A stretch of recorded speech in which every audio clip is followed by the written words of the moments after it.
और ईरान में फंसे नागरिकों को लेकर सीएम डॉक्टर मोहन यादव ने बयान दिया। सीएम ने कहा कि प्रदेश और केंद्र सरकार लगातार संपर्क में है, किसी भी नागरिक को कोई समस्या नहीं होगी। उन्होंने कहा कि मेरी कई परिवारों से बातचीत भी हुई है। मध्य प्रदेश के नागरिक दुबई समेत कई जगहों पर फंसे हुए हैं और उनको लेकर राज्य और केंद्र सरकार मिलकर लगातार काम कर रही है। दुबई या से कई जगह अरब कंट्री में हमारे मध्य प्रदेश के भारत के नागरिकगण वहाँ किसी कारण से अंदर फंस गए हैं। ऐसे में हमारी सरकार भारत सरकार के साथ तालमेल करते हुए माननीय मोदी जी के नेतृत्व में हर एक व्यक्ति की सुरक्षित वहाँ वो रह रहे हैं, इसके प्रबंधन भी कर रही है। और हमारा भी प्रयास रहेगा किसी हालत में किसी को कष्ट नहीं हो। मेरी कई परिवारों से बात हुई है और हम सब उनके साथ। तो मिडिल ईस्ट में जारी घमासान के बीच पीएम मोदी ने प्रतिक्रिया दी है। पीएम मोदी ने कहा है कि भारत शांति का पक्षधर है। पश्चिम एशिया की स्थिति चिंताजनक है। भारत इसका कूटनीति के जरिए समाधान चाहता है। भारत विश्व में शांति और स्थिरता के पक्ष में है। तो आतंकवाद, उग्रवाद सभी के लिए खतरा उन्होंने बताया। भारतीयों की सुरक्षा के लिए हम प्रतिबद्ध हैं, ऐसा प्रधानमंत्री नरेंद्र मोदी ने कहा। हम सहमत हैं कि टेररिज्म, एक्सट्रीमिज्म और रेडिकलाइजेशन दोनों देशों के लिए ही नहीं, पूरी मानवता के लिए साझा और गंभीर चुनौतियां हैं। इनके विरुद्ध हमारा करीबी सहयोग वैश्विक शांति और स्थिरता के लिए अत्यंत महत्वपूर्ण है। विश्व में चल रहे अनेक तनावों को लेकर भारत की सोच स्पष्ट ही है। हमने सदैव शांति और स्थिरता बनाए रखने का आह्वान किया है और जब दो लोकतंत्र साथ खड़े होते हैं तो शांति की आवाज और भी सशक्त हो जाती है। पश्चिम एशिया की वर्तमान स्थिति हमारे लिए गहरी चिंता का विषय है। तो सबसे पहले बात करेंगे ईरान इजराइल युद्ध की। ईरान ने तय कर लिया है कि ना वो रुकेगा और ना अमेरिका और इजराइल के आगे झुकेगा।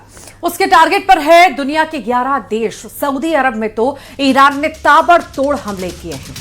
वहां ईरान के शाहिद 136 ड्रोन का कहर टूटा, तो जिसमें दुनिया की सबसे बड़ी रिफाइनरी कंपनी पर हमला किया गया है। क्योंकि शाहिद 136 ने सऊदी अरब के रास तनूरा पर हमला किया और वहां अरामको की तेल रिफाइनरी को निशाना बनाया। इस वजह से तेल रिफाइनरी में कामकाज बंद हो चुका है और इस हमले के बाद की तस्वीरें भी सामने आई, जिन्हें देखकर दुनिया भर में खलबली मची हुई है।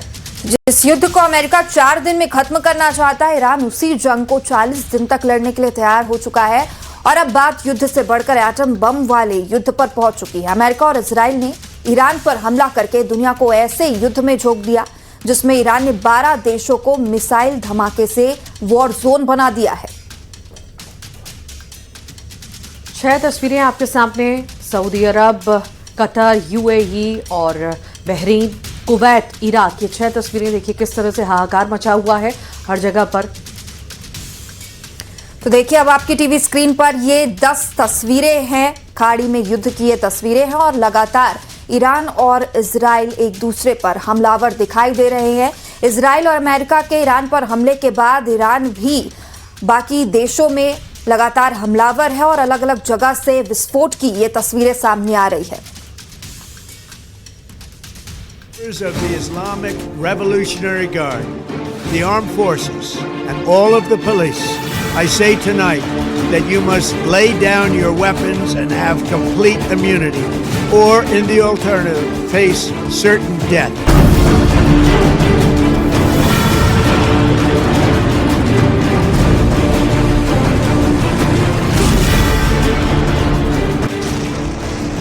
युद्ध रोकने की अमेरिका की एक ही शर्त है, ईरान का सरेंडर, टोटल सरेंडर। मगर ईरान है कि उसने ट्रंप को सरप्राइज देना शुरू कर दिया है। सरप्राइज पर मिसाइलों की बौछार कर ईरान ने एक युद्ध के बदले 12 वॉर जोन एक्टिव कर दिए हैं। ईरान ने ऑपरेशन फतेह-ए-खैबर के नाम से अब तक अमेरिका के सैन्य अड्डों को जिन देशों में दहलाया वो हैं कुवैत, कतर, संयुक्त अरब अमीरात, बहरीन, जॉर्डन, इराक, सऊदी अरब, सीरिया और ओमान। इनके साथ ही ईरान की मिसाइलों का तांडव इजराइल में भी दिख रहा है। लेकिन ट्रंप को चौंकाते हुए ईरान ने साइप्रस को भी रॉकेट का ट्रेलर दिखा दिया है।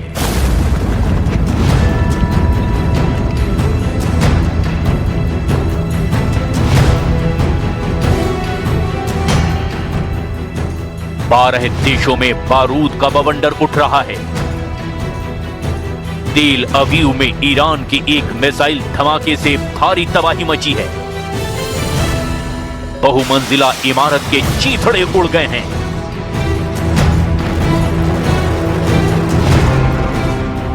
कंक्रीट की मोटी दीवार चकनाचूर हो गई है।